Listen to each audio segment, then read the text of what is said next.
রমজানে সংগঠিত হয়েছিল ঐতিহাসিক বদর। কি দিয়ে সংগঠিত হয়েছিল?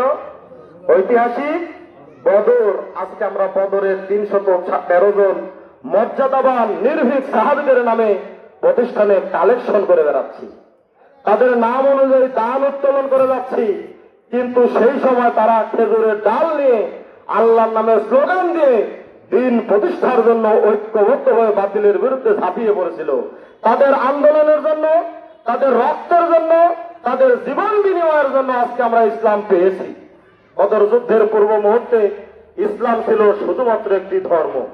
মুসলমানরা বদরে যখন বিজয় অর্জন করলেন, ইসলাম তখন আর ধর্ম থাকলো না, ইসলাম তখন রাষ্ট্রীয় ধর্মে রূপান্তরিত হলো। বলেন সুবহানাল্লাহ। আপনারা কি ইসলামকে রাষ্ট্রীয় মর্যাদা প্রতিষ্ঠিত করতে চান? যদি কোরআনকে প্রতিষ্ঠিত করতে চান, ইসলামকে প্রতিষ্ঠিত করতে চান, আল্লাহর সেই ঘোষণা সূরা আল ইমরানের 85 নম্বর আয়াতে বলেছেন আল্লাহ, ওমাইয়াবতাগি গায়রাল ইসলামি দীনান ফালা ইউকবালা মিনহু ওয়া হুয়া ফিল আখিরাতি মিনাল খাসিরিন। তোমরা আল্লাহর কোরআনের আন্দোলনের দিকে ঝাঁপিয়ে পড়ো।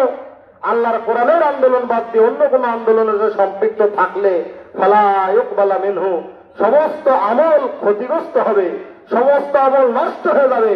অফিল আখিরাতি মিনাল খাসিরিন, এবং আখিরাতে হবে তারা বড়ই ক্ষতিগ্রস্ত। এই আখিরাতে ক্ষতিগ্রস্ত থেকে বাঁচতে হলে, দুনিয়ায় সফলতা অর্জন করতে হলে, দুনিয়ায় শান্তি প্রতিষ্ঠিত করতে হলে সর্বপ্রথম আপনাকে কোরআনের আন্দোলন করতে হবে।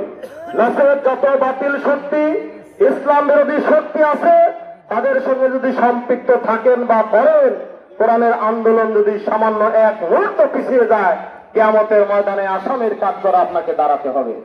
আল্লাহ সূরা সাফের 8 নম্বর আয়াতে বলেছেন, ইউরিদুনা লিইউতফিউ নূরাল্লাহ বিআফওয়াহিহিম আল্লাহু মুতিম্মু নূরিহি ওয়ালাউ কারিহাল কাফিরুন।